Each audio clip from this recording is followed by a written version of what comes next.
이동형 뉴스 정면 승부. 이동형의 뉴스 정면 승부.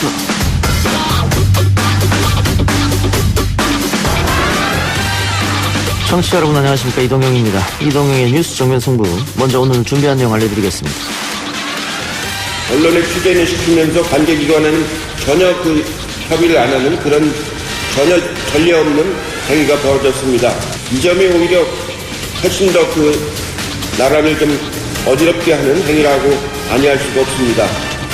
역사상 있을 수 없는 일이 벌어지고 있는 이 상황에서 하루빨리 문재인 대통령은 지명 철회를 해주실 것을 다시 한번 촉구합니다. 조국 법무부 장관 후보자에 대한 논란 속에 검찰은 압수수색을 강행했습니다. 여당은 공개 비판에 나섰고 야당은 인사청문회 자체를 보이콧하는 방안을 두고 아직까지 고심 중입니다. 이인영 더불어민주당 원내대표 잠시 후 만나보겠습니다. 다수 의견에 따라 다음과 같이 판결합니다.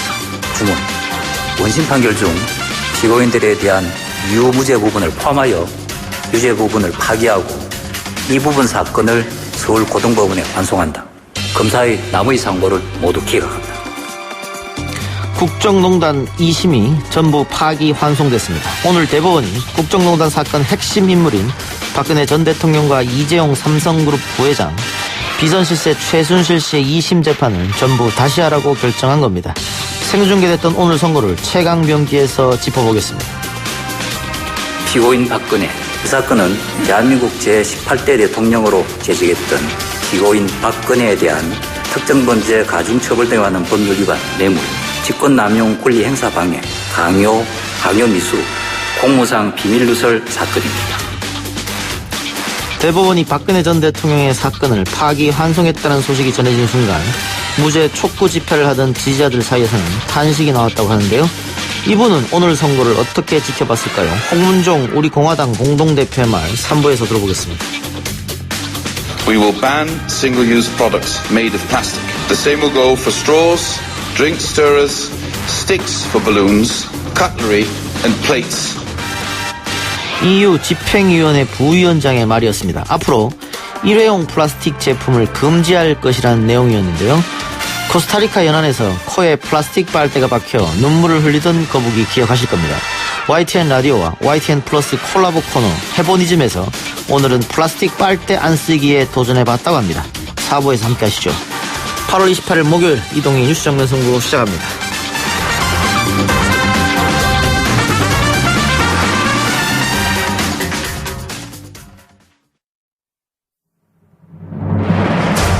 이 작가는 독하다. 이 작가는 거칠다. 이 작가는 솔직하다. 이 작가는 눈치가 없다. 그는 할 말은 한다. 할 말은 한다. 정치 오타쿠 이 작가의 독설. 뉴스 정면 승부.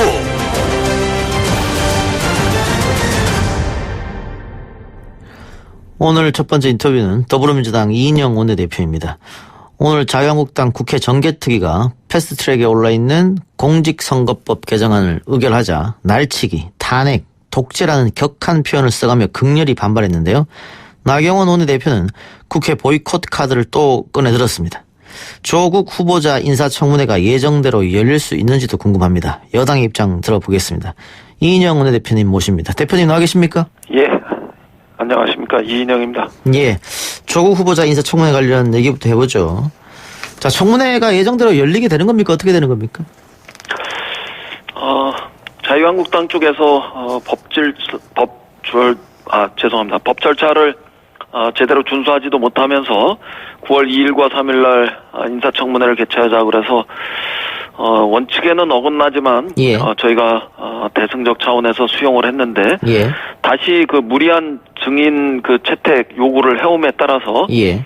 난항에 부딪혔습니다. 처음에 95명에 가까운 93명에 가까운 증인을 마구잡이로 요청하더니 여론의 비판에 직면해서 25명으로 숫자는 엄청 줄인 것처럼 보일지 모르지만 핵심적으로는 가족들을 전부 증인으로 채택하자 이렇게 예. 무리한 요구를 하고 있기 때문에 예. 그것은 도저히 받아들일 수 없는 요구를 내걸고 사실상 청문회를 펜딩시키려고 하는 저희가 있는 거 아니냐 이렇게 의심하고 있습니다. 증인 채택 문제는 여야가 합의가 돼야 채택되는 거 아닙니까? 뭐 당연히 그렇습니다. 예. 그 합의뿐만 아니라 의결하는 절차가 필요한데요. 좀 전에 있었던 법사위에서 자유한국당 출신의 그 위원장인 여상규 위원장이 표결로 결정하자 뭐 이렇게 하는 바람에 그것은 옳지 않다 이렇게 생각해서 안건 조정을 신청했고 예. 그 과정에서 다시 증인 협상을 해야 되는 이런 과제가 남아 있습니다. 결론적으로 말씀드리면 가족을 증인으로 부르는 문제는 매우 비윤리적이고 예. 경우에 따라서는 폐륜적 행위가 될 수 있습니다. 후보자의 딸과 아내, 동생을 망신 주고 그걸로 후보를 압박하겠다는 의도는 매우 비윤리적입니다. 예. 청문회는 증인을 신문하는 자리가 아니라 후보자를 자질이 어떤지, 도덕성이 어떤지, 능력이 어떤지 이런 것을 검증하는 목적이 주 목적입니다. 그래서 청문회의 그 원리 또 이런 것들을 자유한국당이 망각하고 후보자에 대한 청문회가 아니라 가족 청문회로 예. 변질시키려는 정치적 의도는 저희는 인정할 수 없습니다. 예. 그러니까 후보자의 가족을 부른다는 것은 정치 공세, 망신 주기, 신상 털기를 부를 수 있기 때문에 반대한다. 그런데 이 자유한국당 내부에서도 조 후보자의 가족들을 불렀을 때 역풍이 불 수 있기 때문에 이 부분에는 좀 신중하자 이런 이야기도 있다고 하던데요. 그럼에도 불구하고 후보자의 가족들을 증인으로 확정하기 위해서 무분별한 표결 처리를 강행하려고 하기 때문에 이렇게 최종적으로 청문회 날짜가 확정되지 못하는 이런 난항을 거듭하고 있습니다. 통상적으로 청문회 관련해서 일정을 먼저 확정하면 청문회 계획서를 확정하고요. 예. 그와 관련해서 그 다음에는 자료 요구 이런 걸 확정하고 그 다음에 마지막으로 증인을 확정하는 절차를 가져가게 되는데 이것을 1번 안건, 2번 안건, 3번 안건 순서대로 의결하지 않고 서로 연계시켜가지고 가족을 증인으로 채택하지 않으면 청문회 날짜를 확정하는 청문 계획서의 채택과 자료 요구서 이것도 채택하지 못하겠다. 이렇게 자유한국당이 우기면서 청문회가 불투명해졌습니다. 예. 검찰이 어제 30여 곳을 전격적으로 압수수색했고 오늘은 오거돈 부산시장 집무실 압수수색했습니다. 어제 이해찬 대표가 검찰이 압수수색에 대해서 굉장히 격앙된 반응을 보였는데 대표님 의견도 마찬가지입니까? 그렇습니다. 청문회를 앞둔 후보자와 관련된 주변을 대대적으로 압수수색하는 것은 매우 이례적이고 예. 대단히 유감스러운 일이 아닐 수 없습니다. 검찰이 국회에서 진행되는 정상적인 청문 절차에 영향을 미치는 것이 아니길 바랍니다. 만에 하나 과거 검찰이 보여주었던 정치적 중립을 훼손하는 행위가 이 과정에서 다시 반복되고 또 일각에서 우려하는 대로 검찰 개혁에 대한 장애 또 저항 이런 것들을 검찰 내부의 논리로 만들려고 하는 것이라면 그것은 가혹한 국민의 비난에 직면할 것이라는 점도 분명히 말씀드립니다. 과거 검찰이 정치를 하면서 가장 대표적으로 반복했던 낡은 관행이 예. 또 잘못된 관행이 이른바 언론 프레이를 통해 가지고 피의 사실을 유포하는 그런 일들이었습니다. 예. 최근에도 이 잘못된 관행이 끊기지 않고 윤석열 검찰총장 시대에도 반복되고 있는 것은 특히 매우 우려스러운 일입니다. 무엇보다 특정 언론이 마치 동행 취재하듯이 예. 보도하고 있는 것은 전혀 이해할 수 없고 이런 일이 근절되기를 바랍니다. 예. 그러니까 지금 대표님 말씀하신 것처럼 압수수색 할 때 언론이 동행했고 또 피의 사실 일부가 언론으로부터 나왔단 말이죠. 이거는 뭔가 정치적으로 의미가 있다고 보시는 겁니까? 검찰의 해명이 사실이길 바랍니다. 예.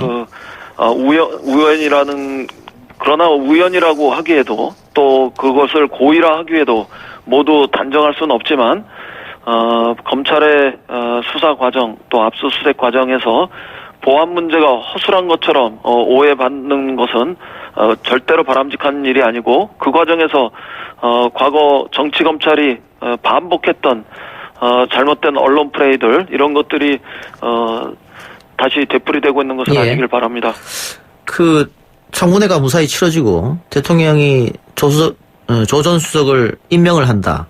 그런데 그때도 이 검찰의 수사는 계속된단 말이죠. 근데 검찰의 윗선이라고 하는 법무부 장관이 취임했는데도 계속해서 수사가 이루어진다고 하면 그 자체로 정권에 부담이 되는 거 아니냐 이런 지적도 있습니다.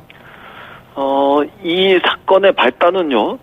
자유한국당에서 조국 후보에 대해서 고소고발을 한 것이고 예. 그 고소고발에 대해서 검찰이 수사를 개시하면서 시작된 일입니다. 그래서 자유한국당이 고소고발해서 피의자 신분이 된 사람을 우리는 청문회 할 수 없다. 이렇게 이야기하는 거는 말 그대로 북치고 장구치는 것에 잘못하면은 그 놀아나는 그 모습이 되겠습니다. 그래서 원천적으로 앞으로도 자유한국당이 또 야당이 장관 후보자에 대해서 고소고발하고 예. 검찰이 수사를 시작하면 모든 장관이 낙마해야 되는 이런 상황이 된다면 그건 뭐 절대로 바람직하지 않습니다. 그거는 민주주의의 상식에도 어긋날 뿐만 아니라 대통령의 그 인사권 이런 것들을 결과적으로는 검찰이 내용적으로 행사하게 되는 것이라서 그것은 뭐 바람직한 일이 아니다 이런 점을 분명히 말씀드립니다. 예, 조국 후보자 과정에서 하나만 더 묻고 다른 주제로 넘어가겠습니다. 지금 조국 후보자 청문회가 시작도 하지 않았는데 각종 언론에서 수많은 의혹을 제기하고 있고 야당에서도 그렇게 됩니다. 그래서 청문회 전에서부터 사실 국민들이 많은 피로감을 느끼고 있고요. 만일 청문회 들어간다면 또 과거 청문회에서 보여준 것처럼 신상털기 위주의 과도한 의혹 제기 또 고소, 고발, 망신 주기 이렇게 청문회가 흐르게 눈에 보듯 뻔한데 그래서 인사청문회법을 조금 개정하자. 개인의 프라이버시는 비공개를 한다든가 이런 얘기가 과거부터 꾸준히 나왔지 않습니까? 이거 좀 고칠 생각은 없으십니까?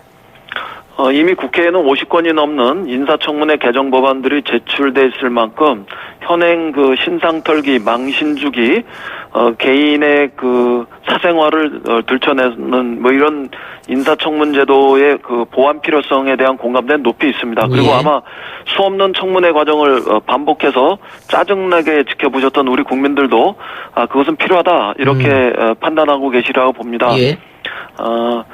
그러나 아직 관련된 논의가 아직 국회에서는 진행되고 있지 않습니다.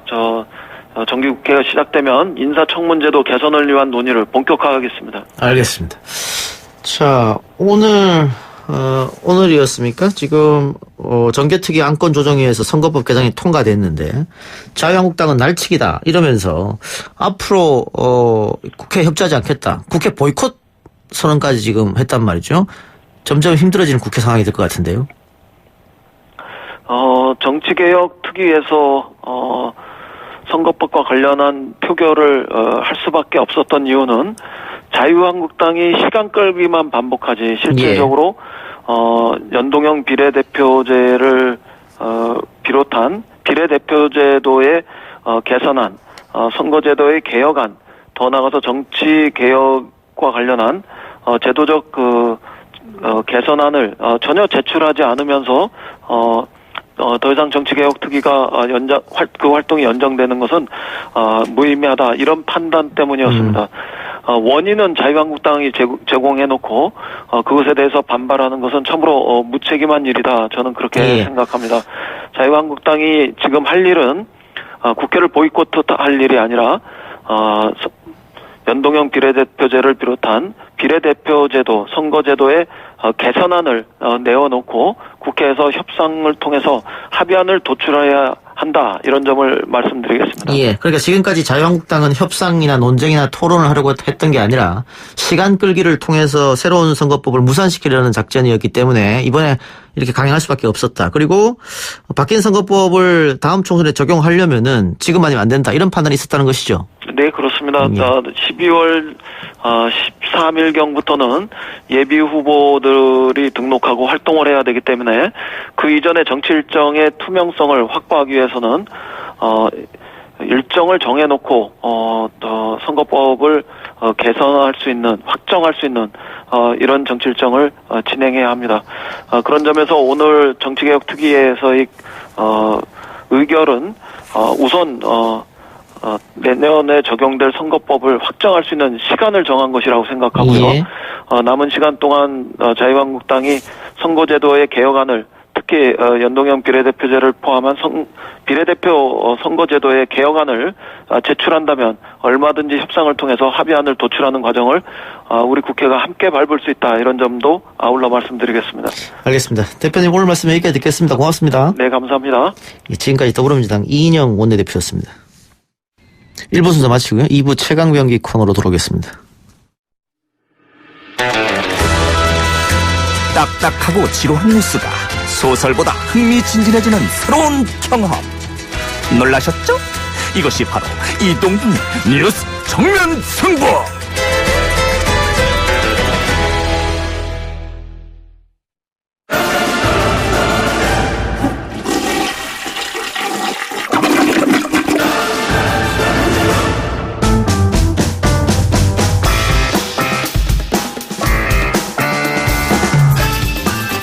이부 최강병기 시작하겠습니다. 박지훈 변호사, 장용진 기자 나왔습니다. 어서 오십시오. 안녕하세요. 안녕하십니까. 네, 한 분은 변호사고 한 분은 법조 전문 기자니까 본격적으로 박근혜, 이재용, 최순실 대법원 선거 이야기하기 전에 조국 법무장관 후보자에 대한 검찰의 전방위적인 압수수색 전격적으로, 또 오늘 또 부산 오거돈 시장의 사무실도 압수수색했습니다. 네. 어떻게 해석해야 될까요? 이상합니다. 이상하다. 이런 경우도 없을 뿐더러 예. 이게 사실 정치 검찰, 정치 중립 얘기를 하는데 그 정치 중립이라는 거를 표방을 할 수도 있어요. 그렇지만 전혀 그 청와대가 모른다. 이게 좋은 것 같긴 한데 그 모르는데 기자들은 또 대동을 해서 기사들을 낼 수 있도록 했다. 청와대도 몰랐고 법무부도 몰랐는데 기자들은 대동했다. 많이 이상하고요. 상당히 결국은 검찰의 그 목적이 뭐냐, 진실을 밝혀내는 것이냐, 그것도 있겠죠, 일부. 그거보다는 오히려 검찰 나름의 목적이 검찰 개혁의 저항 아니냐, 뭐 이런 분석. 그렇게 해석할 수밖에 없는 상황이 아닌가 저는 생각이 들어요. 그래서 뭐 저는 최대한 좋게 보려고 되게 노력을 했어요. 좋게 봅니다. 저도 그래가지고 봐요. 예. 처음에 뭐 전격적인 압수수색을 들어갔다, 청와대도 몰랐다, 법무부도 몰랐다. 그래, 좋아, 다 좋아. 그래, 그럴 수도 있어. 그래, 정말 윤석열 선생 제대로 하는구나. 좋아. 이까지는 좋았어요. 그런데 그 내용이 압수수색을 했으면 사실 그 압수수색한 수색물은 검사도 제대로 못 보는 거예요, 사실은. 예. 며칠 동안 그걸 분석을 하고 분류를 한 다음에 겨우 내용을 파악을 시작할 수 있는데. 예. 아니, 압수수색물 바로 그 다음날 어떤 내용이 있다는 것이 그 언론에 흘렸다. 이거 자체는 보면 이건 어떻게 보더라도 좋게 볼 수가 없는 거죠. 흘린 게 아닙니다. 우리는 자꾸 실수했다고 하는데. 아니요. 실수를 누가 합니까? 그 실수를 하면 실수하면 그 바보죠, 그 검사가. 아니, 그 내용을 실수를 한다는 게 말이 안 됩니다. 하필 왜 또 그 내용입니까? 제가 볼 땐 이거는 검찰이 옛날 버릇이 또 나왔다. 또 나온 거예요. 이렇게밖에는 뭐 달리 해석할 수가 없어요. 결국은 반란이거든요. 검찰총장의 어쩌면 반발이죠. 임명권자에 대한 도전이잖아요. 예.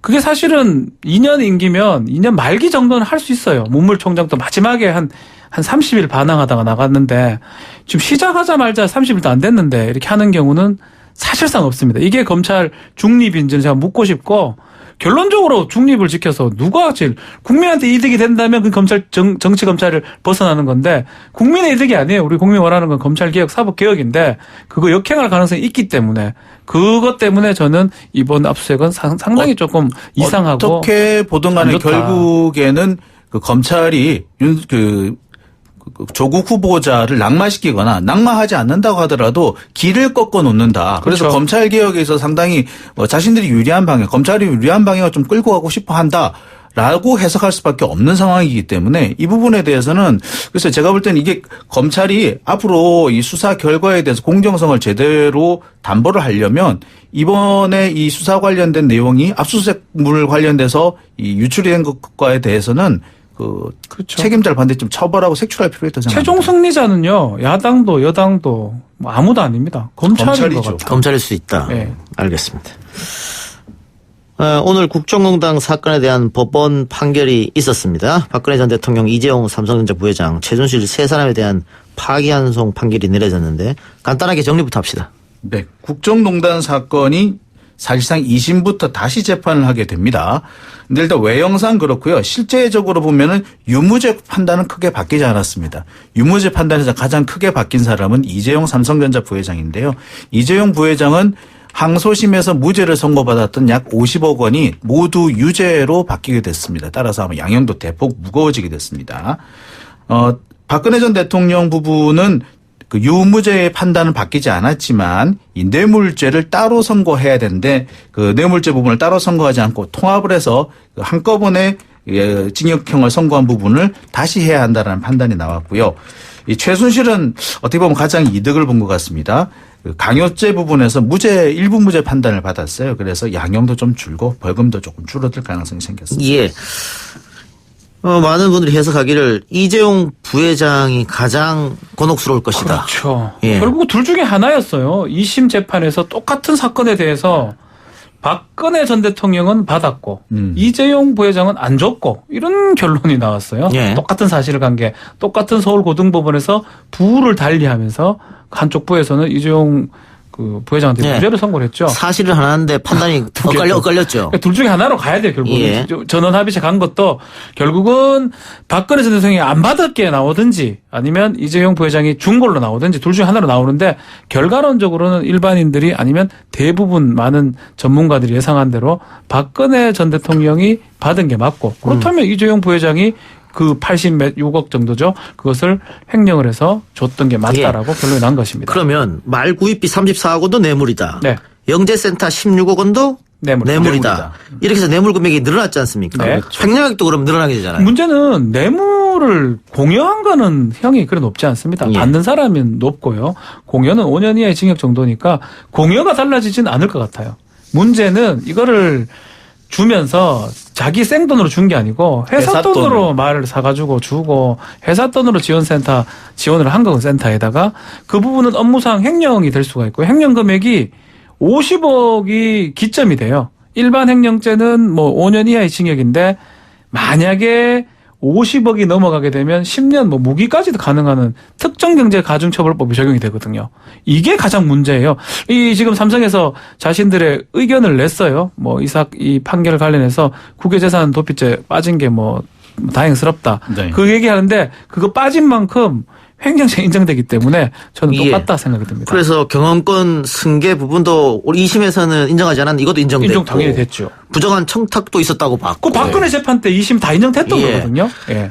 2심에서 어쨌든 집행유예를 받았잖아요. 네. 이재용 부회장이. 이렇게 되면은 파기환송 가서는 실형살 확률이 상당히 높아졌다. 1심에 5년 받았잖아요. 예. 1심에 5년으로 그거가 똑같 비슷하게 나온다고 봐요. 그거가 그때 국외재산 도피죄 일부를 인정했을 때 5년이 된 거거든요. 그러니까 5년 플러스 알파 정도 될 것 같습니다. 알파가 있을 것이다. 예. 6년 예상합니다. 알겠습니다. 죄송합니다. 하여튼 삼성은 가장 크게 곤혹스러울 것 같고 박근혜 전 대통령도 파기환송이 됐는데 이것도 설명이 좀 필요할 것 같습니다. 이거는 법이에요. 공직선거법에 대통령이나 국회의원 같은 사람이 뇌물죄로 기소가 됐을 때 그 재판을 따로 판결 선고하라라는 규정이 있습니다. 그 규정을 항소심이 이게 참 누가 지적했던 사람도 있는데 왜 같이 선고했는지 몰라요. 몽땅 그래요. 18개 혐의를 뭐 예. 직권남용도 있고 강요도 있고 뇌물도 있는데 예. 그거를 그냥 25년 선고를 했거든요. 사실은 뇌물죄대로 떼야 되고 왜냐하면 선거권 상실, 피사권 상실이 공직선거법에 이제 있습니다. 그 정무직 공무원이 그렇죠. 이게 뇌물을 받은 경우에는 그 부분만큼 그거만 선고를 하라는 거죠. 그 부분만큼 이제 피선거권이 박탈되기 때문에 박탈되니까. 반드시 따로 선고를 해야 되거든요. 근데 그 규정을 그 2심 법원에서 어기고 항소심 법원에서 어기고 했기 때문에 그거를 돌려달라는 거예요. 그러면 직권남용 몇 년, 예컨대 뇌물죄 몇 년 이런 식으로 나눠서 판결 선고를 하라는 뜻이에요. 그러니까는 뭉뚱그리지 말고 개별적으로 다 뇌물을 나눠라. 떼서 해라. 그렇게 판결을 다시 하게 되면 더 올라갈. 저는 경험상 예. 예컨대 뭐 절도하고 강도하고 막 절도하고 뭐 다 합쳐져 있잖아요.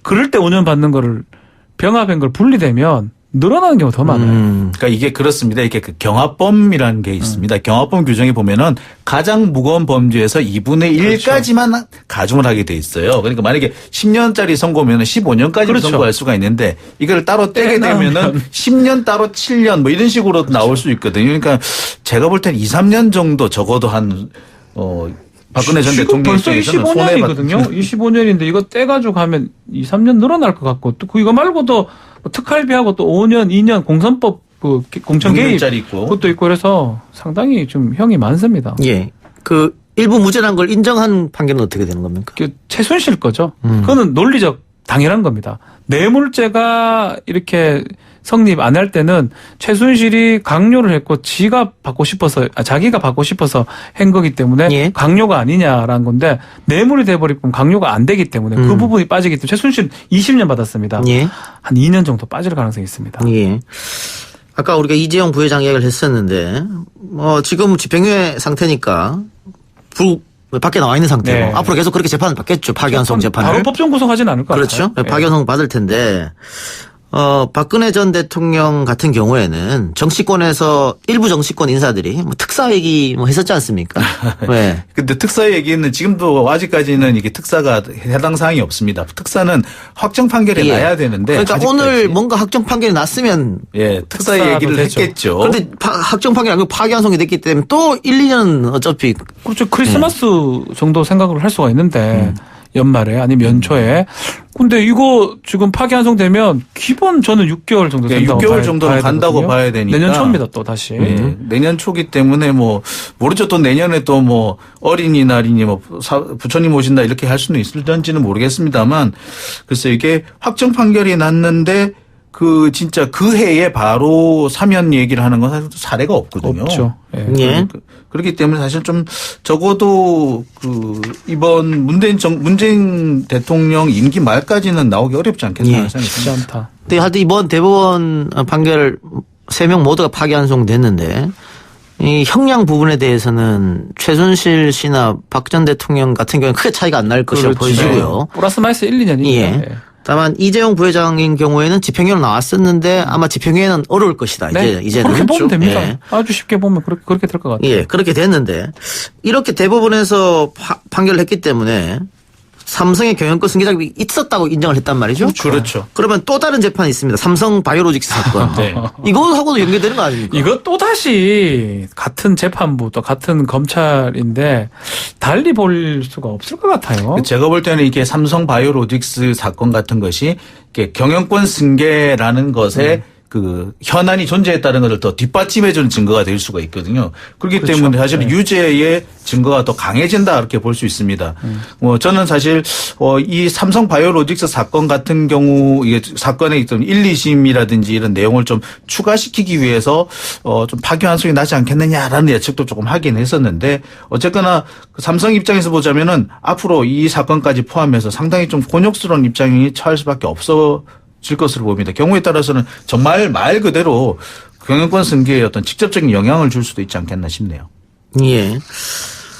어쨌든 삼성으로서는 굉장히 머리 아픈 상황이 됐는데 오늘 삼성전자가 대법원 판결 이후 입장문을 밝혔다고요? 네, 입장 내용은 주된 내용은 하여튼 힘든 상황이지만 앞으로 잘 하겠다라는 취지인데 또 그 얘기를 해요. 재산 국외도피죄 자체가 무죄가 확정된 거는 좀 의미가 있다. 나머지 이렇게 이런 부분들이 뇌물죄가 됐던 부분은 다소 아쉽다라고 이렇게 표현했습니다. 두 가지 입장이 나왔습니다. 하나는 이제 법무법인 태평양에서 나온 입장이 있고요. 그거는 다릅니다. 박지훈 변호사께서 말씀하신 내용이 바로 그 내용이 되겠고요.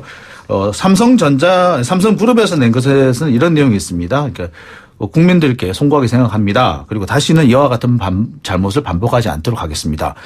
지금까지 나온 삼성전자의 사과문 치고는 상당히 좀 수위가 높은. 그러니까 처음인 것 같아요. 제가 이렇게 자세히 보지는 못했는데 삼성전자가 어떤 판결이 났을 때 대국민 사과문을 했던 적이 있나 싶어요. 거의 처음이 아닌가 싶고요. 예전에 이건희 회장 때도 이런 건 없었었거든요. 그런 걸 봤을 때는 그만큼 심중함 또 어려움을 좀 표현한 게 아닌가 저는 그렇게 생각합니다. 그 전까지는 송구스럽게 생각한다 이런 정도였는데 이걸 삼성 회사 측에서 이리 정식적으로 국민 사과문을 냈던 적이 사실 저는 없는 것 같거든요. 그렇죠. 보통 개인의 문제라는 식으로 넘어가기도 했고 근데 이렇게 삼성전자라는 또 삼성그룹이라는 입장에서 이렇게 이와 같은 잘못을 다시는 반복하지 않겠다. 그렇죠. 라고 딱 했다는 거는 나름 이번 사건에 대해서는 좀 무게감을 인정하고 있지 않느냐. 그리고 향후 뭐 삼성바이오로직스 사건이라든지 이런데 네. 어떤 부정적인 영향이 가는 것을 좀 막아보자 이런 의도가 좀 있지 않을까 이런 생각도 듭니다. 예. 오늘 판결에 또 소수 의견도 있었다고요? 어떤 네. 내용이었습니까? 소수 의견들이 말 얘기도 좀 있고요. 네. 사실 그거를 좀 봐달라고 또 태평양 측에서 얘기를 좀 했어요. 그래서 좀 예상 부분인데 뭐 뇌물성이 인정될 수 없다. 그리고 소유권이 이전되지 않았다. 뭐 그런 내용 뭐 2심 이재용 재판 2심하고 비슷한 결론을 좀 하던 판결 소수 의견이 있는데 이 부분 때문에 아마 다시 돌아갔을 때 고등법원으로 재판 꽤 걸릴 것 같아요. 또 다툴 것 같고요. 우리 소위 말하는 재상고도 가능한 상황이 아닌가. 검찰이 하든 재상고심이 가능할 변호인이 수도 하든. 있는 왜냐하면 소수 의견은 또 삼성한테 유리한 의견이 또 있거든요. 이재용 부회장한테. 예, 소수 의견을 보면은 또 그렇습니다. 이게 보기에 따라서는 소수 의견이 또 보면은 그 논리적으로 또 딱 떨어지는 그렇게 맞아요. 보이는 모습도 있어요. 어떻게 보자면은. 그러니까 결국에 보자면은 삼성이 최종적으로 말 소유권을 확보해서 가져왔거든요. 그런데 그 사이에 중간중간에 최순실이 강력하게 점유권을 행사했다고 해서 그것만 가지고 어떻게 소유권이 넘어갔다고 할 수 있겠느냐. 처분권을 예. 넘겼다 이런 식으로 표현했거든요. 그런 식으로 보기는 어렵지 않겠느냐. 이렇게 강력하게 주장하는 거 보면 또 논리적으로 또 그럴듯해 보이기도 합니다. 그래서 이게 파기 후 한송심에서 어떻게 될지 모르겠고요. 그리고 물론 재판이라는 게 결론을 뭐 이렇게 미리 내놓고 하는 것은 아니니까 전망이 다 어렵긴 합니다만 그래서 아까 말씀하신 것처럼 재상고심 그러니까 5번째 재판이 나올 가능성도 사실은 배제할 수는 없다. 배제할 수는 없습니다. 예. 이건 어떻습니까? 안종범 전 수석의 업무 수첩이 증거 능력이 없다 이렇게 판단을. 그러니까 그게 처음에 나왔을 때는 이거 다 무죄가 되는 게 아니냐 이런 뭐냐 그게 그거거든요. 핵심이 아니었죠. 대가관계냐 예. 그리고 승계권을 인정할 수 있는 유력한 증거였습니다. 그러니까 청탁의 존재를 입증할 수 있는 그렇죠. 결정적인 증거였죠. 왜냐하면 두 사람이 대화하는 것을 나중에 박근혜 대통령이 지시하는 거를 깨알같이 적었다라는 거거든요. 근데 이거는 사실은 증거 능력이 사실 인정되기 어려워요. 증거 능력은 뭐냐 가장 좋은 거는 직접 말로 표현하는 거가 제일 중요하고 그게 아니면 소위 말하는 누가 카더라 누구한테 들었다 이게 전문 증거라고 표현하거든요. 예. 전문 증거는 특별한 상황에서만 증거 능력이 인정될 수가 있습니다. 이거는 전문이죠. 박근혜 전 대통령이 하던 것을 받아 적은 걸 그거를 다이렉트로 바로 증거를 인정하기 어려웠었는데 이 박근혜 전 대통령 재판하고 최순실 재판할 때는 인정이 됐었습니다. 그 인정됐던 부분이 이 법리적으로 맞지 않다. 전문 법칙 위배라고 지금 판결을 내린 겁니다. 근데 이거는 사실은 그렇게 되면서 이재용 부회장 사건이 무죄 시지로 파기가 됐다면 증거 법칙이 적용돼서 무죄가 되는 건데 또 그건 아니에요. 이거는 증거 능력이 인정되지 않지만 전체적으로 유죄가 맞다라는 취지로 파기됐기 때문에 예. 큰 의미는 없다고 봐야 될 것 같아요. 알겠습니다. 어쨌든 파기환송심이 어떻게 결론이 날지 조금 지켜보고요. 하나만 더 하고 마칩시다. 오늘 국회에서 선거법 개정 합의를 해서 법사위로 이제 넘어갔습니다. 이제 법사위 최장 90일이죠? 네. 90일 지나면 이제 본회의로 넘어가는 건데. 자동으로 넘어가는 거죠. 예. 법사위에서는 아마 90일을 다 쓸 것 같습니다. 그 그렇습니다. 법사위원장이 자유한국당 여상규 의원이기 때문에 의원이죠. 아마 예. 90일 다 써서 넘길 것 같은데 지금 자유한국당은 날치기라고 강력 반발을 하고 있는데 조금 이 날치기라는 단어가 이해가 안 되는 게 원래 이 날치기를 없애기 위해서 국회 선진화법을 만들었지 않습니까? 그렇죠. 그리고 그 국회 선진화법에 의한 패스트트랙 제도 가지고 이 지금 선거법 개정 운운하고 있는 거잖아요. 그렇죠. 그런데 이걸 날치기라고. 자, 이게 날치기에 대해서 헌법재판소가 정해놓은 어떤 그 판례도 있어요. 이게 날치기다라고 하는데 그게 뭐냐면은 그 토론할 기회를 주지 않고 반론을 제기할 기회를 주지 않고 갑자기 표결한 경우를 날치기라고 합니다. 근데 우리가 아는 날치기 그게 날치기죠. 예, 근데 지금 같은 경우는 이 부분에 대해서 반론도 나올 기회가 있었고 반론을 뭐 강력하게 표시할 수 있는 기회도 있었고 그럼에도 불구하고 표결을 할 수밖에 없는 표결을 방해할 수 없는 그런 것이 바로 이게 국회 선진화법이거든요. 그렇죠. 그러니까 표결을 할 수밖에 없는 상황까지 갔는데 그걸 보고 날치기라고 얘기하는 것은 사실 앞뒤가 맞지 않는 예. 얘기입니다.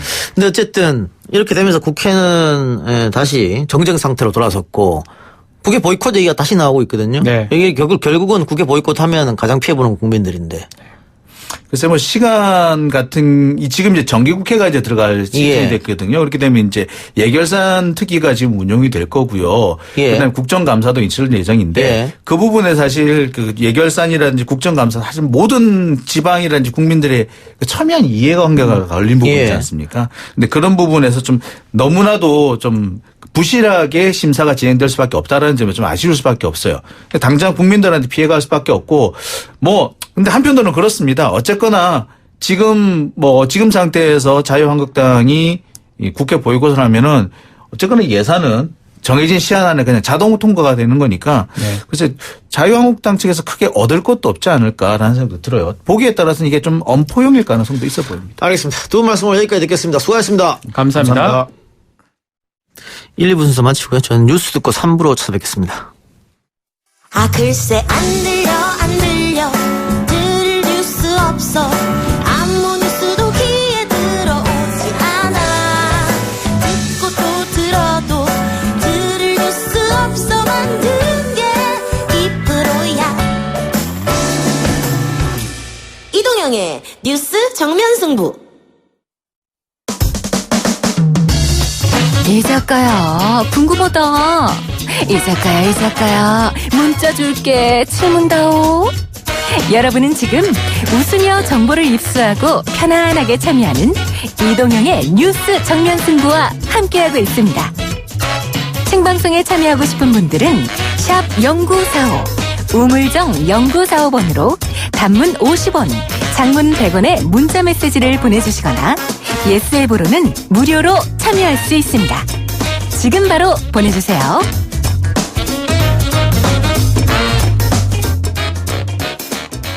YTN 라디오 이동의 뉴스 정면 승부 3부 시작하겠습니다. 앞서 2부에서도 자세히 다뤄봤습니다만 오늘 대법원 전원합의체가 박근혜 전 대통령 국정농단 사건 상고심에서 원심 판결을 깨고 파기환송을 했습니다. 친박 단체들은 박근혜 대통령을 구출하자며 대법원 결정을 비판했는데요. 우리 공화당 홍문종 상임대표 연결해서 입장 들어보겠습니다. 대표님 나와 계십니까? 네, 홍문종입니다. 예, 안녕하십니까? 네. 자, 일단 오늘 대법원 판단 어떻게 받아들이셨는지 좀 의견을 좀 들어볼까요? 네. 박 대통령님께서 1심 재판 당시에 더 이상 사법부의 공정한 재판을 기대할 수 없다 이렇게 말씀하셨잖아요. 예. 그리고 본인으로서 정치보복을 중단해 줄 것을 피를 토하는 심정으로 요구하신 바가 있습니다. 그래서 사법부 무슨 선처, 김명수 대법원장의 아량 이런 걸 처음부터 기대하지도 않았어요. 그래서 오늘 판결도 사법적 판결의 이름을 빌린 정치보복 재판이라고 저희는 생각을 합니다. 예. 그래서 모든 혐의의 출발 전제가 단돈 한 푼 받지 않았다는 게 이미 나와 있음에도 불구하고 최순실 경제 공동체 이렇게 해가지고 출발한 거 아니겠습니까? 예. 그래서 2심 선고에서 뇌물죄를 다른 범죄와 구별하지 않았기 때문에 2심은 다시 하라고 돌려보낸 것인데 결과적으로 형량이 더 무거워질 수도 있다고 그러네요. 예, 그럴 가능성이 높다고 얘기를 많이 하네요. 예, 그래서 최영래 대통령이 지금 거의 900일째 지금 인식 구속시켜 돼 있는 상태 아니겠습니까? 예. 그래서 저희는 무죄를 주장하고 있기 때문에 형량을 더 높게 때리는 김명수 대법원장의 스스로 정치 재판임을 자인한 것이 아닌가 저는 그렇게 생각을 합니다. 방금 말씀하셨듯이 박근혜 전 대통령도 공정한 재판이 아니다. 이 사법부에 대한 불신을 드러냈었는데 오늘 박 전 대통령이 불출석한 것도 그런 연장선에 있는 겁니까? 아마 그런 것도 있으시고요. 그리고 이미 그때 선언하시기를 정치보복 재판이기 때문에 너희들이 정해진 코스대로 너희들이 하고 싶은 대로 해라. 이런 심정을 그렇게 오늘 불출석하는 걸로 표현을 하셨다고도 볼 수 있고 또 실질적으로 대통령께서 지금 굉장히 아프시거든요. 예. 전번에 집행정지 신청할 때도 칼로 베는 듯한 아픔이 있다. 수면에 지장이 있다. 이런 말씀들을 하셨는데 아마 이런저런 이유로 아마 오늘 안 나오신 거 아닌가 싶습니다. 예. 최근에 친박계 보수 지지층에서 사면 이야기도 있었는데, 네. 그렇게 사면이 어쨌든 이야기가 되려면은 형이 확정돼야 되지 않습니까? 근데 파기환송이 돼버려서 시간은 사면 이야기 할 시간 좀 늘어났다. 이런 점은 또 있을 것 같아요.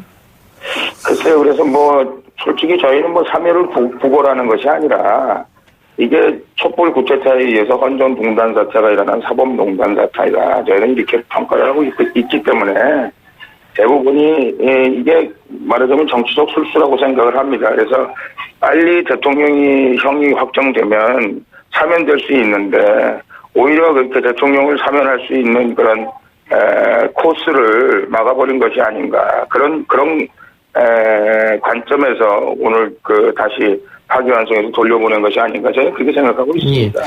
오늘 판결에 대해서 박 전 대통령이 어떠한 메시지 같은 건 아직 나오지 않은 상태죠? 그렇죠, 뭐. 예. 아직 저희가 무슨 말씀을 못 듣고 있습니다. 예. 앞으로 나올 가능성은 있을까요? 글쎄요. 아마 유영하 변호사가 내일쯤 만나 뵙는 걸로 저희가 그렇게 알고 있는데. 예.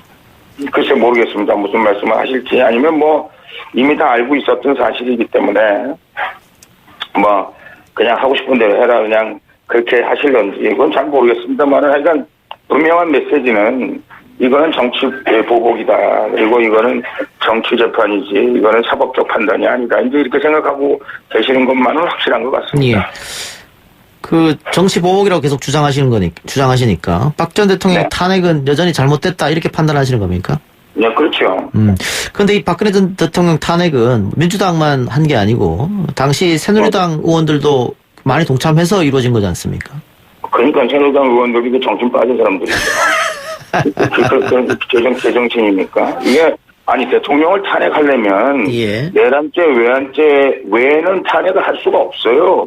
탄핵 소추 자체가 무효입니다. 이게 말이 안 되는 거고요. 또 직권남용죄를 대통령 탄핵 소추한 것은 졸속 판단이라는 거. 또 대통령이 불소추 특권을 내세웠다면 말이죠. 그거 우리가 생각한다면 현재 탄핵은 애당초 불가능한 거 아니겠습니까? 예.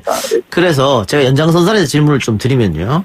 최근 뭐 보수가 한 군데 뭉쳐야 된다. 반문인데 이런 얘기도 나오는데 지금 대표님 말씀처럼 자유한국당에 있는 일부 사람들도 탄핵에 동참했기 때문에 그 세력들하고 우리 공화당 세력이 과연 합칠 수가 있느냐 이런 회의적인 반응도 있습니다. 아이고 뭐 저희는 요번 선거는요. 다음 총선은 탄핵한 사람과 탄핵 반대한 사람으로 쫙 갈라질 거다 이렇게 생각합니다. 그리고서 보수파라고 말씀하시는 분들이 탄핵을 찬성한 사람들이 모여서 무슨 문재인 정권 아웃 위해서 우리가 뭐 같이 뭐 하자 이렇게 하는 것에 대해서 그거의 허구성에 대해서 너무 잘 알고 계시고 또 우리 공화당 입장에서도 그 사람들하고 같이 손잡고 할 수가 없는 일입니다. 이거는 탄핵에 대해서 자기들이 잘못했다고 하든지 탄핵이 잘못됐다고 자기들이 국민들 앞에 자기들이 탄핵한 것에 대해서 사과하고 아니면 역사적으로 하여간 촛불이 그때 겁나서 했다든지 아니면 속아서 했다든지 아니면 제정신이 아니라든지 뭔가는 탄핵에 대한 분명한 입장 그리고 국민에게 사과 용서를 구하고 국민들이 특히 태극기를 사랑하는 국민으로부터 용서받고 하는 과정 없이 그분들이 무슨 보수 우익을 대변하고 어쩌고 저쩌고 하고 그런 사람들이 야당에 뭉쳐서 무슨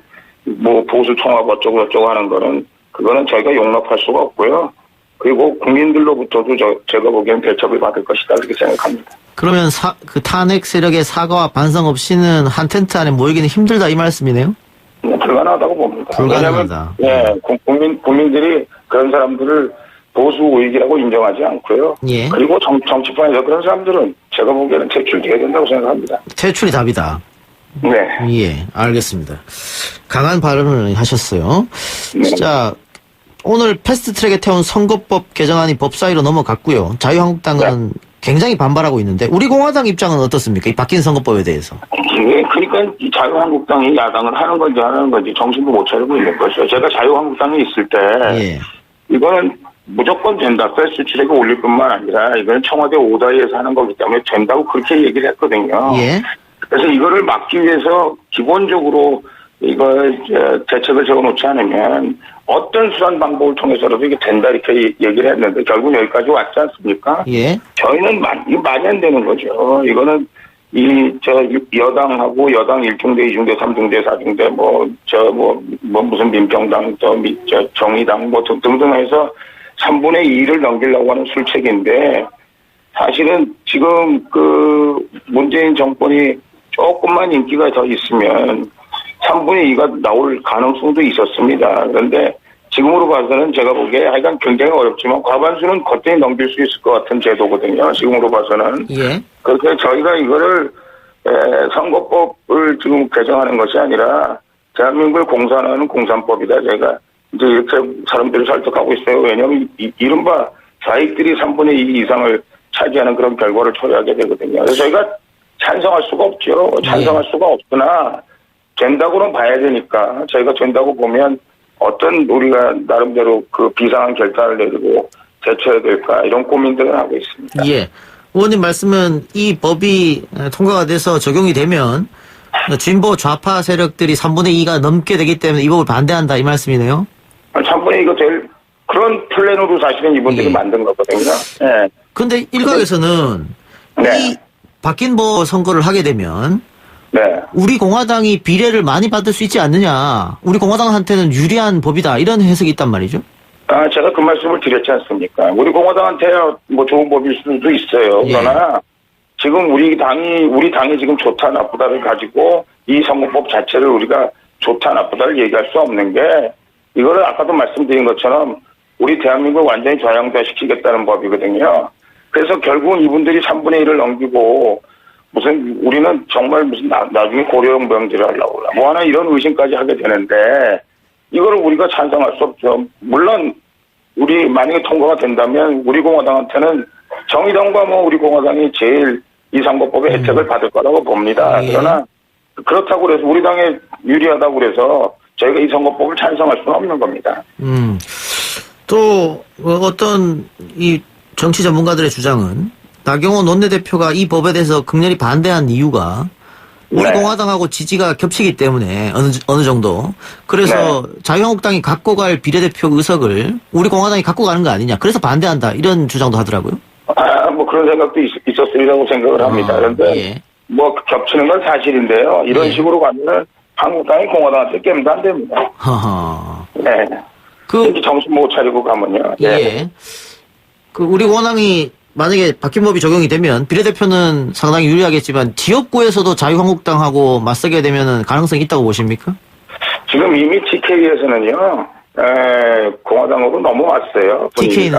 예. 네. 그래서 아마 한국당에 자기들이 정말 최선을 다해도 과반수 이상을 넘기고 TK 지역에서 반수 이상 넘기가 어려울 거라고 봅니다. 제가 보기에는. 왜냐하면 그 공화당의 TK 의원들이 뭐 지역 관리를 안 하거든요. 그래서 지역으로부터 그 사람들이 그 굉장히 많은 질책을 받고 있는데 단지 그 TK 지역으로서는 그분들 외에 다른 사람 찍을 사람들이 없어서 울며 겨자 먹기를 찍었거든요. 그런데 이른바 보수 우파 그리고 박근혜 대통령 탄핵에 대해서 무효라고 외치는 사람들이 뭐 전직 장관에서부터 시작해서 뭐 유력 인사들 그리고 그 애국 인사들이 많거든요. 그러면 뭐 제가 보기엔 풍랑협처럼 많이 떨어질 겁니다. 의원님 오늘 인터뷰할 때 몇 번 자유한국당이 뭐 정신 빠졌다 이렇게 한심스럽다 이렇게 표현하셨는데 황교안 대표의 장애투쟁은 어떻게 평가하고 계십니까? 지금 장애투쟁 한번 했다가 지금 다시 나왔거든요. 나왔는데 그날 많이 왔어요. 사실은. 우리 공화당은 뭐 지금 141번째, 그러니까 지금 3년 동안 하고 있는데 뭐 많이 나왔습니다. 그런데 황교안 대표가 결국은 우리 공화당 도와준 게 된 거죠. 그 사람들이 집에 안 가고 우리 공화당 2부 집회에 다 참석해서 의원들, 위원장들 와서 뭐 역시 우리 공화당밖에 없다 이렇게 얘기하고 가신 분들이 많기 때문에 결국은 뭐 우리를 도와준 건데 장애 지표를 그렇게 재미삼아 해가지고는 제가 보기에는 황 대표께서 말하는 소기의 성과를 얻기가 어려울 거다. 그런 생각이 듭니다. 황 대표의 리더십에 대해서 어떻게 평가하십니까? 그러니까 그 애매모호한 게 문제죠. 그러니까 뭐 좋게 말하면 외연을 확대하기 위해서 그런데 나쁘게 이제 솔직하게 말하면 그 양반 소재가 어딥니까? 자기 정치적인 자기 소신이 뭔지. 그리고 지금은 또 뭐 김무성을 비롯한 나경원 탄핵을 주도했던 바른당 사람들 뭐 이런 사람들하고 지금 또 한패가 돼가지고 뭐 야당 무슨 단합한다 어쩐다 뭐 이런 얘기를 하고 있지 않습니까? 속아 웃을 일이죠. 그런데 그 사람들이 어떻게 보수 우파를 대변하는 사람들입니까? 탄핵한 사람들이 이를 득득 갈고 있는데 사실은 그거를 어떻게 하든지 황교안 대표가 제대로 하려면 대충 그거를 이렇게 가려서 이런 사람도 있고 저런 사람도 있고 이렇게 돼야 되는데 지금은 완전히 탄핵 반대한 사람들을 뺀 모든 탄핵 찬성 세력 보수 우파에서를 다 묶어놓고 그것이 무슨 야당 단일화다 이렇게 얘기하면 예. 공격의 목표가 더 확실해지고 그 사람들을 안 찍을 이유가 더 많이 커지기 때문에 아니 김무성, 유승민 이런 사람들이 어떻게 당선되겠습니까? 근데 그런 사람들이 앞장서는 선거에 바른당 대통령 탄핵한 사람들이 앞장서는 선거에 보수 우파가 미동도 안 합니다. 예, 움직이지 않을 것이다. 근데 아까 TK 지역에서는 분명히 자유한국당보다 우리 공화당이 앞선다고 말씀해 주셨는데 전체 선거판을 봤을 때요. 자유한국당, 바른미래, 우리공화당 이렇게 다 출마하게 되면 보수가 분열하게 되잖아요. 그러면은 그렇죠. 예, 민주당이 어부지를 얻을 수 있는 거 아닙니까? 그거는 그렇지 않은 게요. 예. 이제 결국은 지역구마다 유력한 후보로 쏠림 현상이 있을 겁니다. 예를 들면 심상정 같은 분이 공천정당이지만 당선이 되잖아요. 지역에. 그게 더불어민주당 나왔는데도 불구하고 당선이 되는데 이른바 좌파 성향을 가진 사람들, 진보 성향을 가진 사람들 입장에 있어서는 가장 유력한 후보가 누군가 이렇게 수렴이 되는 거거든요. 전략적 투표가 있을 것이다. 그건 당연합니다. 안철수가 어떻게 당선되겠어요? 그런 거죠. 예. 그래서 그리고 물론 한국당 입장에서야 그렇게 되면 자기들한테 불리할 수 있죠. 왜냐하면 수도권에서 5% 뛰기 아닙니까? 5% 가지고 누가 이기냐 지냐 하는 그런 선거이기 때문에 그래서 제가 보기에는 그런 식으로 야권 통합을 해가지고 우리는 탄핵 찬성한 당이다 이렇게 낙인이 찍혀버리면 제가 보기엔 최소한도 자기들 지지하려고 했었던 20%가 선택을 안 하게 될 거고요. 만약에 그런 식으로 하게 되면 나경원 의원은 100% 떨어집니다. 왜냐하면 거기 태극기 세력이 수천 명 있거든요. 예. 그 사람들이 죽창 들고 있거든요. 동작구에. 그럼요. 지만원 씨를 비롯한 수많은 사람들이 지금 나경원 나오기만 해라 이러고 있거든요. 어떤 형식으로든지 간에 탄핵을 반대했던 사람과 화해를 통하지 않고 예를 들어서 서울의 어떤 사람도 성취 못할 겁니다. 그럼 그분들은 민주당 후보보다 나경원 의원을 더 싫어한다 이렇게 보면 됩니까 혹시? 민주당은 민주당이니까 찍었지 탄핵을 찬성했지만 나경원 선생은 찬성하지 않아야 될 사람이 찬성했기 때문에 예. 그거는 왜 형제끼리 싸우면 더 무섭잖아요. 배신감이 더 들 것이다. 네. 알겠습니다. 끝으로요. 네. 우리 공화당의 후원금이 자유한국당보다 훨씬 많이 쏟아진다는 보도가 있던데, 왜 그렇다고 보세요? 그래서 자유한국당이 지는 거죠. 이 사람들은, 이분들은요, 커피 안 주고 밥 안 주고 술 안 줘도 그냥 몸으로 24시간을 때우는 분들이거든요. 자발적으로? 그럼요. 이제 이분들은 지금도 발을 동동 굴러요. 더 내고 싶고, 더 참여하고 싶고, 더, 적극적으로, 대통령 탄핵 무효로 외치고 싶은데. 예. 여러 가지로 여건이 그래서 못한다, 이렇게 얘기하는 분들이 많은데, 이제 점점 더 심해질 겁니다. 그렇게, 격차가 더 심해질 거예요, 한국당하고. 예, 알겠습니다. 대표님, 오늘 말씀 고맙습니다. 네, 감사합니다. 예. 지금까지 우리공화당 홍문종 상임대표였습니다. 3부 수사 마치고요. 4부 문지영 YTN 플러스 기자와 함께 돌아오겠습니다. 뉴스 신동 이 작가와 함께하는 비포장 뉴스 해학 뉴스 정면 승부.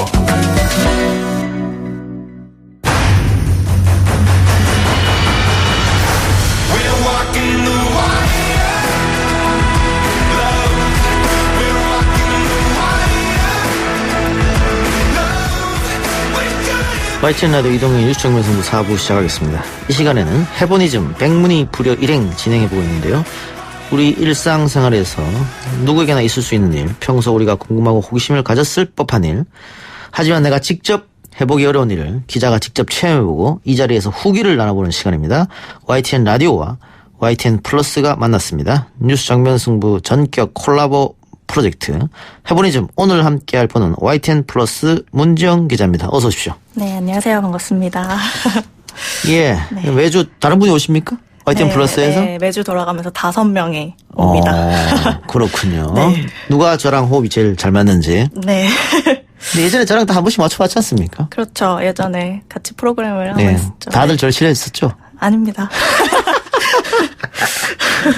네, 어쨌든 오늘도 호흡 잘 맞춰봅시다. 네, 잘 부탁드립니다. 자, 세 번째 시간입니까? 아, 지난주에 제가 휴가 가서 네, 못했고, 네. 세 번째 시간이군요. 오늘 어떤 내용입니까?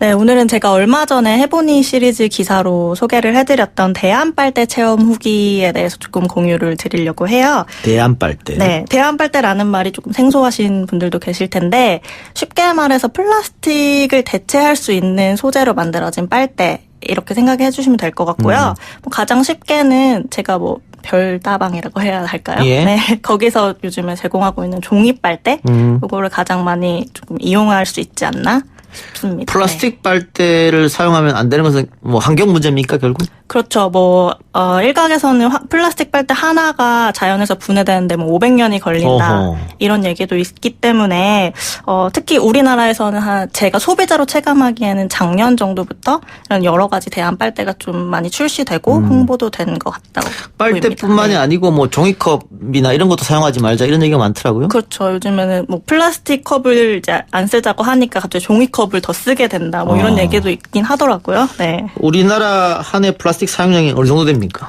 뭐 정확히는 사실 알 수 없겠지만요. 예. 유럽 플라스틱 제조자 협회라는 곳이 있다고 하네요. 거기서 발표한 보고서를 보면은 2015년 기준으로 우리나라 1인당 플라스틱 사용량이 132kg가 넘는다고 해요. 132kg. 네, 근데 더 놀라운 게 이게 미국이나 중국이나 일본보다 훨씬 더 많은 수치라고 하거든요. 그러니까 저는 사실은 개인적으로 좀 놀란 결과이기도 했는데 거의 세계 1위 수준이라고. 세계 1위 수준으로 플라스틱을 많이 쓴다. 네, 예. 문제죠. 네. 영화 같은 데 보면 뭐 외국 사람들은 이 종이봉투에 그 장보고 막 담고 그러던데 우리는 거의 비닐에 담잖아요. 그런 것도 그렇죠. 포함되겠죠, 지금. 그렇죠. 제가 예전에 해보니 시리즈에서도 비닐봉지 없이 장보기 뭐 이런 도전도 해보기는 했었습니다. 예. 네. 저도 가만히 생각하니까 플라스틱 빨대 이외에 다른 빨대를 사용해 본 적 그런 기억이 잘 없는 것 같아요. 네, 그쵸. 사실 저도 플라스틱을 줄여야 된다고는 생각을 했는데 그게 뭐부터 시작할까 고민을 하다가 어찌 보면 좀 작은 부분일 수도 있잖아요. 빨대라는 예. 게. 근데 사실 뭐 갑자기 플라스틱을 안 쓸 순 없으니까 예. 좀 소소한 것부터 시작해 보자 해서 이렇게 빨대를 다양하게 써보게 됐습니다. 네. 근데 문재인 기자 말을 상당히 잘하네요. 아, 그렇습니까? 네. 감사합니다. 이 프로 사장님이 아주 좋아하는 프로그램이거든요. 아, 그런가요? 점수 좀 따시겠네요. 감사합니다. 지금 우리 문 기자가 네. 한 대여섯 가지 이 대한 빨대를 가지고 왔습니다. 네. 근데 이 스테인레스 빨대 이거는 갖고 다녀야 됩니까, 그러면? 늘 휴대를 해야 되나? 네. 이제 휴대를 해야 되는 것도 있고 일회용 빨대도 있는데요. 자, 그럼 일단 네. 스테인레스랑 이 유리 빨대는 휴대를 해야겠네요. 그렇죠. 거기 뭐 대나무 빨대 같은 경우에도 휴대를 해야 하고. 대나무도 휴대를 해야 되고. 다 이제 지금 제가 여기 갖고 나왔는데요. 예. 세척솔로 이렇게 씻어서 여러 번 다회용으로 쓸 수 있는 대한 빨대입니다. 근데 좀 귀찮겠네요. 그쵸. 세척소를 쓰고 들고 다니려고 하면. 네, 그렇죠. 대신에 이제 플라스틱 사용을 줄일 수 있다는 점에서 대한 빨대라고 할 수 있는 겁니다. 네. 우리가 조금 귀찮더라도 환경을 위해서 대한 빨대를 좀 사용해 보자. 그렇죠. 예. 네. 그래서 제가 좀 사용해 보겠습니다. 죄송한데. 예. 일단 대나무 빨대. 네. 똑같네요, 뭐. 예. 네, 거의 뭐 사용에는 크게 문제가 없습니다. 문제가 없다. 스테인레스도 그렇고. 네. 이 옥수수 전분 빨대는 뭡니까? 이게 옥수수 전분에서 추출한 어떤 젖산을 좀 어떤 일련의 공정을 통해서 만든 수지로 만든 빨대라고 해요. 사실 뭐 화학적인 거는 예.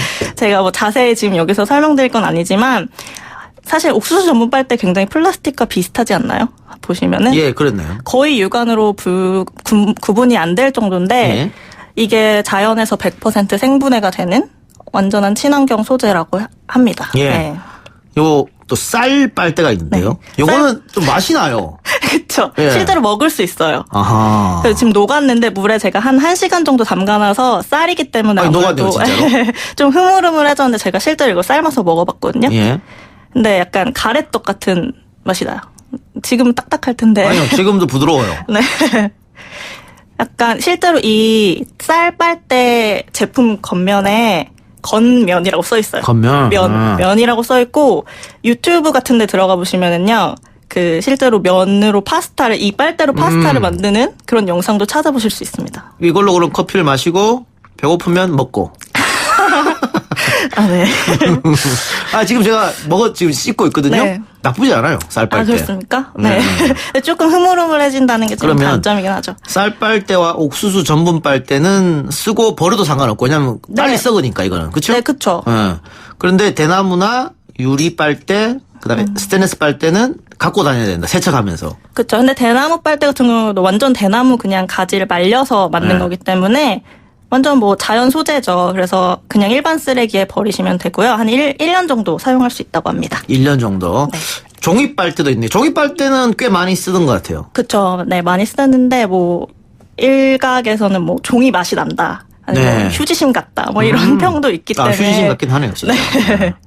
근데 이거 우리 소비자들이 네. 개개인별로 갖고 다니면 좋겠습니다만 아까 제가 말씀드린 대로 좀 귀찮은 면이 있어요. 그쵸. 사용하고 또 세척하고 뭐 이런 것들. 네, 또 뭐 맞습니다. 가방이나 주머니에 넣고 다니는 불편함. 네.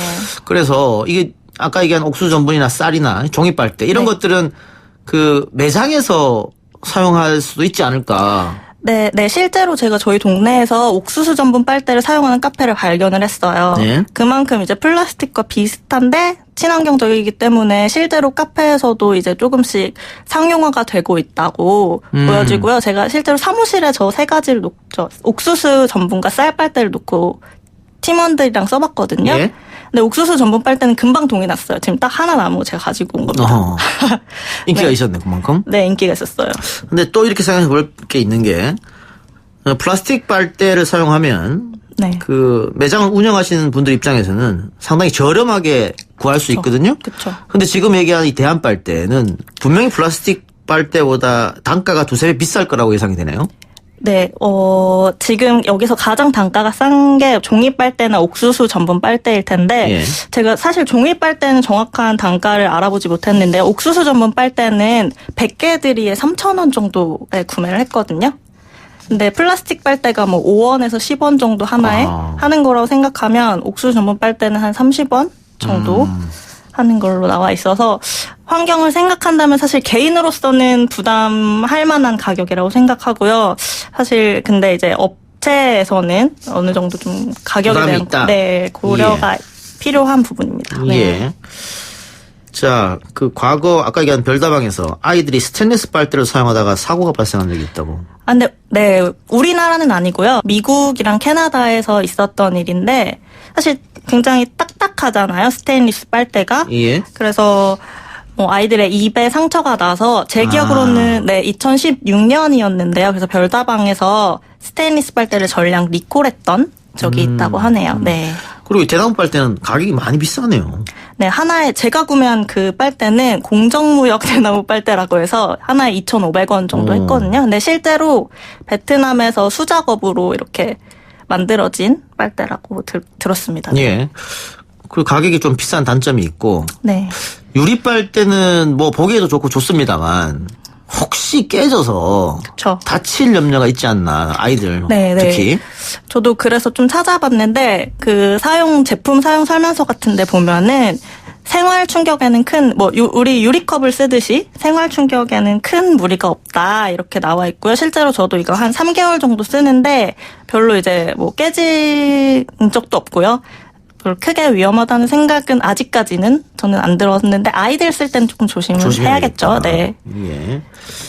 예, 그리고 이 종이 빨대 같은 경우에는 아까도 잠깐 얘기했습니다만 이 많이 오랫동안 물에 담가 놓으면 흐물흐물해지고 종이가 좀 벗겨지는 단점. 네, 그쵸. 종이 빨대는 좀 그런 단점이 있어서 제가 아까 별다방 관련된 기사를 조금 봤는데 최근에 이제 별다방에서도 그 단점을 좀 보완하기 위해서 종이 빨대 앞 뒤로 그러니까 겉과 안쪽에 다 콩기름 처리를 좀 더 강화를 하고요. 또 뭐 건조 방법도 좀 바꿔서 소비자들이 좀 더 잘 쓸 수 있게 업그레이드를 진행하고 있다고 하는 기사도 오늘 보고 왔습니다. 네. 근데 제가 좀 이야기를 나눠보니까 네. 우리 환경을 보호하자고 플라스틱 빨대 사용하지 말고 대한 빨대를 사용하자. 조금 비싸더라도 이런 얘기죠. 조금 불편하더라도 이런 얘기잖아요. 네. 안 쓰면 되잖아요. 빨대. 그냥 마시면 되잖아요. 저도 그 생각을 안 한 게 아니고요. 사실 뭐 제가 빨대 하나 바꾼 게 기사가 될까 뭐 이런 생각도 사실은 했는데 그리고 실제로 댓글에 그런 얘기가 있었어요. 그냥 컵으로 마셔라. 마시면 되지. 근데 사실 뭐 작가님도 카페에 가서 테이크아웃 하시면 빨대 쓰시지 않나요? 저는 그냥 마십니다. 아, 그렇습니까? 네, 환경을 생각해서. 저는 좀 습관적으로 사실 빨대를 쓰는 편이었고요. 예. 뭐 사실 직장인들은 좀 일을 하면서 빨대를 사용하는 게 좀 편한 것 같고 특히 아이가 있는 집에서는 아이가 있는 집에서는 어쩔 수 없는 경우가 빨대가 있겠네요. 필요하겠죠. 그래서 아직까지도 빨대를 많이 쓰는 가정이 있으니까 이왕 쓸 거면 이왕 쓸 거면 가자 뭐 이런 얘기였고요. 물론 저도 장기적으로는 불필요할 때는 이런 것도 이제 대한 빨대라도 그러니까요. 좀 자제하고 전체적인 폐기물을 줄이자 이런 뭐 방향으로 나아가야 된다고 생각합니다. 예. 근데 자꾸 이 방송을 진행하다 보면 생각이 많아지는데. 네. 빨대 생산하는 업체들은 그럼 어떡하나. 플라스틱 빨대를 생산하는 업체들은 어떡할까 또 이런 생각이 드네요. 네. 거기까지 생각 못 해봤죠? 제가 아직 거기까지는 고민을 못 해봤네요. 예. 그 써본 것 중에 이제 우리 문 기자도 그렇고 주변에 YTN 플러스 여러 사람들이 써봤을 거 아니에요. 네. 다양하게 대한 빨대 어느 게 제일 호평했어요? 아까 얘기한 옥수수 분자 전분이 제일 호평했습니까? 네, 아무래도 그게 가장 편리해서 가장 인기가 많았는데 재밌었던 게 이제 저희 회사 1층에도 카페가 있잖아요. 예. 거기서 이제 테이크아웃을 해서 이제 회사로 가지고 와요. 플라스틱 컵에. 예. 근데 빨대만큼은 플라스틱을 안 써보겠다 해서 저 옥수수 전분 빨대를 쓰시는 분들이 꽤 됐어요. 저를 포함해서. 그게 뭡니까? 그럴 거면 텀블러를 들고 와서 여기다가 커피를 주세요 해야죠. 네, 제가 근데 실제로 텀블러를 들고 가서 카페에 이제 커피를 달라고 했었는데 텀블러에 커피를 주면서도 플라스틱 빨대를 아무렇지 않게 주는 것도 있더라고요. 네. 아직까지는 좀 빨대에 대한 그런 인식이 습관적으로? 네, 좀 습관적인 것 같습니다. 예. 근데 이 옥수수 전분 빨대가 아까 얘기한 대로 이 플라스틱 빨대랑 거의 비슷하게 생겨서 그쵸. 편안함? 뭐 이런 것도 있을 것 같고요. 쌀 빨대는 아까 얘기했던 맛이 나요. 조금 독특한 맛이 나서 이건 좀 예. 네, 그렇죠. 그래서 아마 이 옥수수 전분 이게 뭐 모양상으로도 그렇고. 네, 실제 뭐 환경 호르몬이나 중금속 같은 것도 나오지 않는다고 하고요. 그래서 뭐 영유아 친환경 식기 소재로도 지금 많이 각광을 받고 있다고 합니다. 친환경 식기로. 네. 예. 알겠습니다.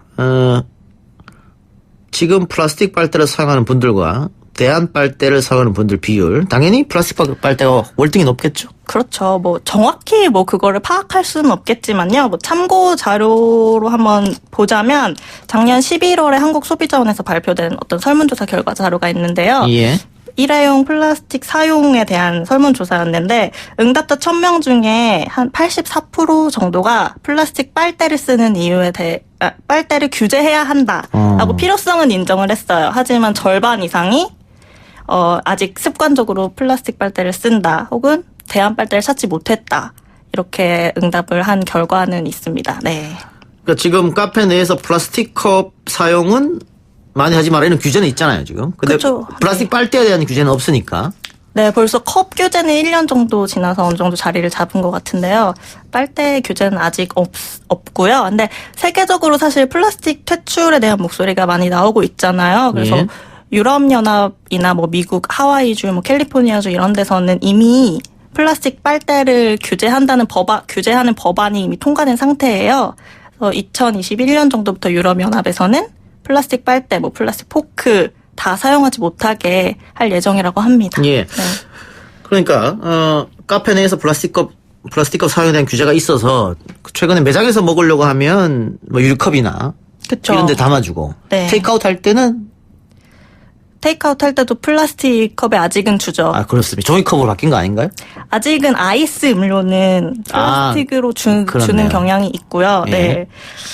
그러니까 이 부분도 좀 우리가 생각해볼 문제인 것 같네요. 그렇죠. 아직 뭐 완벽히 좀 그게 정착이 됐다 이렇게 볼 수는 없을 것 같아요. 플라스틱 컵 규제가. 예. 네. 제가 오늘 오프닝에서도 이야기한 건데 그 화제가 됐던 게 처음에 플라스틱 사용하지 말자 이런 얘기가 화제가 됐던 게 거북이 이야기였죠? 아, 네네. 그게 제 기억으로 2015년으로 기억을 하는데요. 예. 코스타리카 연안에서 발견된 한 거북이가 코에 플라스틱 빨대가 꽂힌 채로 발견이 돼서 막 코피를 흘리고 눈물을 흘리는 영상이 공개가 돼서 사실 전 세계적으로 많이 경각심을 불러일으켰는데 사실 그 사례뿐만 아니라 최근에 너무 많으니까요. 그런 플라스틱 피해를 보는 해양 생물들에 대한 기사는 외신도 그렇고 우리나라에서도 그렇고 너무 많이 나오고 있잖아요. 예. 그래서 그런 기사들을 접하면서도 사실은 우리가 이런 작은 부분에서부터 좀 습관을 바꿔보면 좋지 않을까라는 생각이 듭니다. 예. 네. 이번 기사 내보낸 이후에 반응들은 어땠습니까? 아까 말씀드렸다시피 그냥 컵에 마셔라 이런 것도 있었지만요. 의외로 좀 이런 빨대 정보를 잘 몰랐는데 체험해보고 알려줘서 고맙다 이런 댓글도 있어서 제가 좀 감사했어요. 사실은 이런 후기 기사 같은 거 쓰면 악플도 많이 달리거든요. 근데 실제로 한 독자 3분 정도에게 메일을 받았어요. 자기도 이런 플라스틱 사용 자제에 동참을 해보겠다 하는 메일을 받아서 사실 제가 오히려 더 감사하고 좀 고마웠던 기억이 있습니다. 예. 네. 요즘 음식 배달앱 이런 게 많이 또 있는데 거기 주문할 때 보면 플라스틱 갖다 주지 마세요 체크하는 곳이 있잖아요. 네. 저는 항상 체크하거든요. 근데 항상 갖다 주시더라고. 맞아요. 잘 까먹으신가 봐요. 네, 맞아요. 그리고 배달 음식은 어쩔 수 없이 워낙 이제 일회용 용품들을 많이 쓰니까요. 좀 문제가 된다고 생각해요, 저도. 예, 개개인도 조금 바꿔야겠지만 습관을. 네, 업체에서도 그쵸. 좀 바꿔야 되지 않는가. 그렇죠. 그런 마트 포장지나 이런 배달업체 포장지나 요즘에는 마트 배송도 많이 시키잖아요. 그런 과대 포장 같은 것도 많이 돼서 오기 때문에 사실 좀 문제가 된다고 많이 보도도 나오고 있습니다. 네. 오늘 이렇게 환경 오염 문제로 플라스틱 빨대에 대한 문제를 이야기해봤는데 플라스틱 빨대도 문제고 검찰발 빨대도 문제입니다. 그렇습니다. 네. 시사와 정보를 또 딱 정리하는 훌륭한 진행자죠. 다음 주는 어떤 이야기가 있을까요? 다음 주 주제는요. 아직 미정인데 너무 재밌는 주제들이 많아서 환경미화원 체험이나 임종 체험 이런 여러 가지 아이템을 두고 아직까지 좀 고민 중이라고 하네요. 임종 체험이 뭐죠? 입관을 해보는 자신의 임종을 체험해보는 그런 체험이 있다고 하는데 제가 취재한 게 아니기 때문에 다음 주에도 꼭 들어주셨으면 좋겠습니다. 예, 아직 아이템은 정해지지 않았고. 근데 YTN 플러스에서는 다양하게 벌써 하고 몇 가지를 했나 보네요? 이미 기사로 많이 나간 아이템들이 있고요. 앞으로도 해보니 시리즈는 계속될 예정입니다. 자, 아까 말씀드린 대로 우리 YTN 내에서는 반응이 아주 좋은데 그 YTN 플러스 안에서는 어때요? 라디오랑 같이 하니까. 좋습니다. 좋습니다. 그래, 알겠습니다. 네. 다음 주에는 또 다른 분이 오나요? 네, 다음 주에는 저희 팀의 김성현 기자가 출연합니다. 알겠습니다. 다음 주 한번 기대해 보겠습니다. 오늘 수고하셨습니다. 네, 수고하셨습니다. 오늘 저희가 준비한 순서는 여기까지입니다. 저는 내일 이 시간 다시 찾아뵙겠습니다. 들어주신 여러분 대단히 감사합니다.